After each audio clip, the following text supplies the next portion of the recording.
नमस्कार मित्रांनो, लक्ष्मीच्या पावलांनी या महा एपिसोडच्या पार्ट 2 भागामध्ये आता बघूयात की कलाने अद्वैतच्या हातावर कोलगेट टाकून ती बाथरूममध्ये जाते आणि फ्रेश होऊन ती पुन्हा बाहेर येते आणि आरशासमोर उभी राहून तयार होत असते आणि तेवढ्यात अद्वैतला जाग येते आणि अद्वैत हा आळस देऊन उठवत असतो। कला मात्र त्याच्याकडे बघत 1 2 3 असे आकडे मोजत असते आणि खूप हसत असते, कारण तिला माहिती असतं की आता सर्व काही अद्वैतच्या तोंडाला हे कोलगेट लागेल म्हणून। तेव्हा अद्वैत मात्र झोपेमध्ये आपला हात तोंडावर फिरवतो, परंतु बघतो तर काही सर्व तोंडाला अगदी कोलगेटची टूप लागते। कलाला मात्र इतकं हसायला येतं आणि तोंड दाबू दाबू ती हसत असते। अद्वैत आपल्या हाताकडे बघतो आणि ही पेस्ट कशी इथे आली? कला मात्र हसत असते आणि अद्वैत म्हणतो की नक्की 100% हिचंच काम असणार। तेव्हा अद्वैत उठतो आणि बघतो तर काय कला जोरजोराने हसायला सुरुवात करते। तर अद्वैत म्हणतो की नक्की तू हसतेस म्हणजे हे सर्व तूच केलेस। तेव्हा कला हसून म्हणते की मान्य आहे मीच केलं, पण काय आहे चांदेकर, अरे माझ्या हद्दीत कोणतीही वस्तू आली तर त्याचं काय करायचं हे माझं मी बघेन। तेव्हा लगेच अद्वैत म्हणतो की उद्या जर चुकून असे झाले की माझा हात किंवा पाय तिकडे आला, मग तू त्यावर काही चित्र काढणार का? नाही नाही, तुझे तर काही सांगता येत नाही, नक्की तू त्यावर गोंधून सुद्धा ठेवशील। तर कला म्हणते की अरे चांदेकर, तू तर मला मस्त अशी आयडिया दिली आणि जर उद्या तुझा हात किंवा पाय माझ्या हद्दीत आला तर त्यावर नक्की मी गोंधून सुद्धा ठेवेन। तेव्हा अद्वैत चिडतो आणि काही असं मूर्खासारखं बोलू नकोस, झोपेत कुठे आपल्याला काही समजतं का? त्यावर लगेच कला म्हणते की अरे हेच माझं म्हणणं आहे, कामात असताना लक्ष खरंच नसतं, लक्ष सुद्धा आपण तिकडे देत नाही आणि हेच मी तुला काल रात्री सुद्धा अरे समजावून सांगत होते, परंतु तू तर कुठे ऐकणारा। त्यामुळे यापुढे मात्र वागताना तू माझ्याशी जरा व्यवस्थितच वागायची आणि जर तुला वागता येत नसेल तर माझ्यासमोर हुशारक्या मारू नकोस। तेव्हा अद्वैत आणखीन चिडतो आणि हे बघ, जास्त माझ्यावर तू चिडू नकोस, एकतर सकाळी उठल्या उठल्या मला तुझ्याबरोबर वाद घालायचा नाही, तू पटकन हे क्लीन कर, नाहीतर हे सर्व मी तुझ्या तोंडाला भासेल। तेवढ्यात लगेच संगीता धावतच आली असते आणि कलाला म्हणत असते काय ग कला, काय म्हणतेस ग? आणि अद्वैतकडे पाहते तर खूप घाबरते आणि जोरात टणकन उडी मारते। तेव्हा अद्वैत सुद्धा लगेच उठतो तर संगीता म्हणते की जावे बापू, अहो हे काय तोंडाला काय केलेस हे? तेव्हा अद्वैत कलाकडे खुलत असतो, तेव्हा लगेच कला म्हणते की टूथपेस्ट। संगीता म्हणते की अशी काय, तुम्हाला राग आला का? तर कला म्हणते की काय, याला कसला राग आला? हा स्वतःला काय समजतोस एवढा, याला कशाला राग येईल?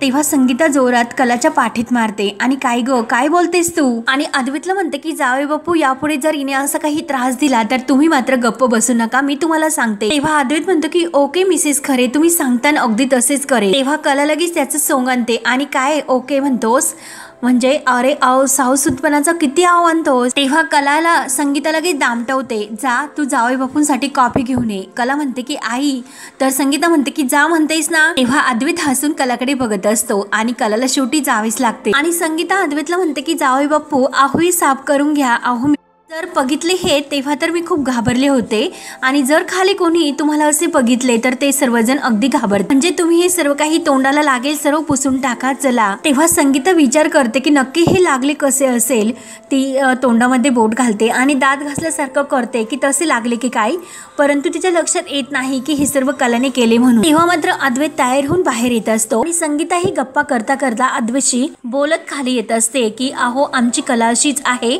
ती कुणाशी असंच वागते। तेव्हा लगेच सरोज त्या दोघांकडे रागाने बघत असते। अद्वैत हा संगीताला म्हणत असतो की अहो मिसेस खरे, तुम्ही कुणाला सांगतात, मला तर खरंच त्या खरेबद्दल म्हणजे कलाबद्दल माहिती आहे, फॅक्ट मी आता तिला तर चांगला सुद्धा ओळखायला लागलो। कला सुद्धा अगदी कान देऊन नक्की हे दोघं काय बोलतात हे ऐकत असते। 1 नंबरची ती भांडकुदळ आहे, स्वतःचा शब्द मात्र कधीही पडून देणार नाही, दिवसातून 4 वेळा श्वास सुद्धा कमी घेईन, परंतु माझ्याशी भांडण मात्र काही ती कमी करणार नाही। तेव्हा संगीता खूप हसते, अहो तुम्ही आहे म्हणून तिला सांभाळून घेतात आणि जर दुसरा कोणी एखादा असता तर लगेच जोराने हसते, परंतु सरोज मात्र या दोघांकडे खूप रागानेच बघत असते। तेव्हा संगीताचे म्हणजे लक्ष जाते की समोर सरोज पाहतात म्हणून। तेव्हा मात्र सरोजी मनात म्हणते की तू आणि तुझी आई एकत्र मिळून माझ्या मुलाला जाळात ओढण्याचा प्रयत्न करतात ना, तुम्ही जसं तुमच्या जे काही स्वार्थासाठी हे सर्व करतात तसंच मी सुद्धा माझ्या हातातील प्यादी विचारपूर्वक हलवायला देते आणि या खेळाची राणी मात्र मी आहे आणि हा तुमचा चाललेला खेळ काही जागीच मी मोडून नाही नाही टाकला तर नावाची सरोज मी नाही. तेव्हा मात्र संगीता लगेच ही सरोजकडे बघून घाबरते आणि लगेच ती बाजूला होते. तेव्हा अद्वैत लगेच सरोज जवळ येऊन बसतो आणि सरोजला गुड मॉर्निंग आई असे करतो. तेव्हा सरोज मात्र मोठ्या तोऱ्यात अद्वैतला म्हणते, आईला गुड मॉर्निंग म्हणण्याची आठवण तर झालीच तर, आणि तशीही तुझी मॉर्निंग गुड काय तर बेस्टच झाली. तेव्हा अद्वैत म्हणतो की नाही ते, तर सरोज म्हणत असते की नाही, अरे काही एक्सप्लेन करायची गरज सुद्धा नाही. कला आणि संगीता त्या दोघांकडे बघत असते की सरोज नेमकं काय बोलतात ते. त्यावर सरोज ही अद्वैतला म्हणत असते की तुझी आई मी आहे, त्यामुळे तुझ्या भल्याचाच विचार मी करते. आपल्याशी एखादी व्यक्ती कशी बोलते, काय बोलते, आपल्याला जाळ्यात ओढते का की काय करते, हे निदान आता तरी तुला कळलं पाहिजे. एखादी व्यक्ती उगाच आपल्याशी गोड गोड बोलत असेल तर आपण सुद्धा निरागसपणे तिच्याशी गोड गोड बोललं पाहिजे असे काही नसतं. तेव्हा अद्वैत मात्र काही उत्तर देत नाही. संगीता आणि कला यांना वाईट तर वाटते आणि सरोजच्या बोलण्याचा राग सुद्धा येतो. आणि तेवढ्यात आबा बाहेर येतात. आबा खुश होऊन आपल्या अद्वैतला म्हणतात की सुप्रभात चांदेकरा.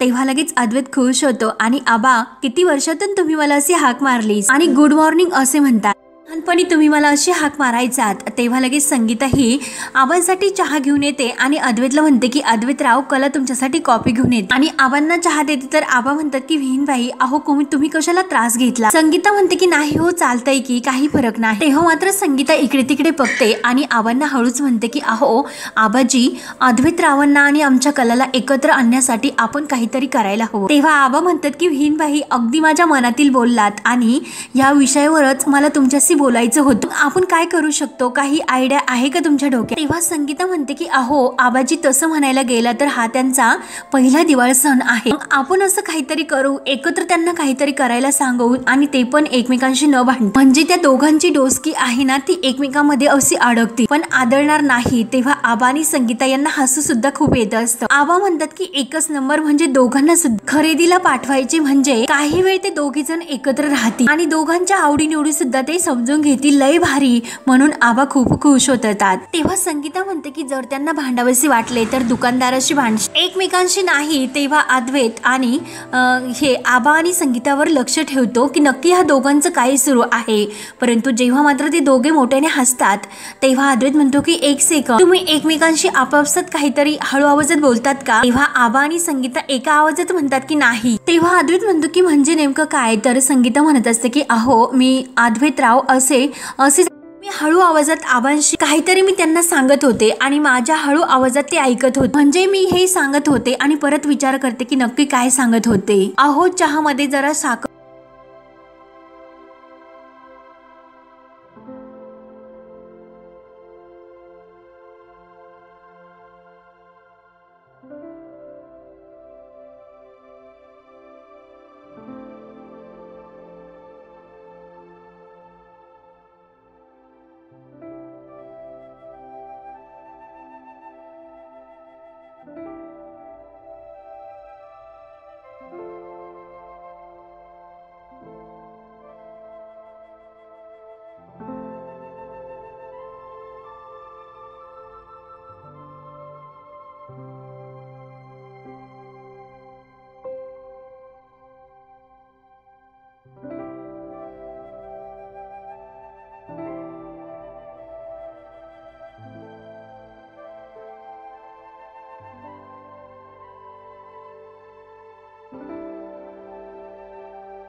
you.